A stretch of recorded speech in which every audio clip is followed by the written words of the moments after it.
Hi! In front of me is NUBIA Red Magic 5S, and today I would like to show you how you can find all your downloads on this smartphone. First of all, go into Play Store. Now click on the search bar and type in Files. Then install this free app by Google Developer and open it.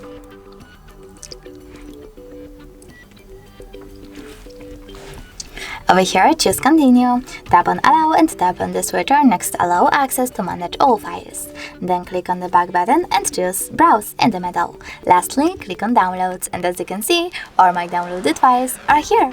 If you wish to access one, just click on it. Thanks so much for watching. If you enjoyed this video, leave a like, comment and definitely subscribe. Bye!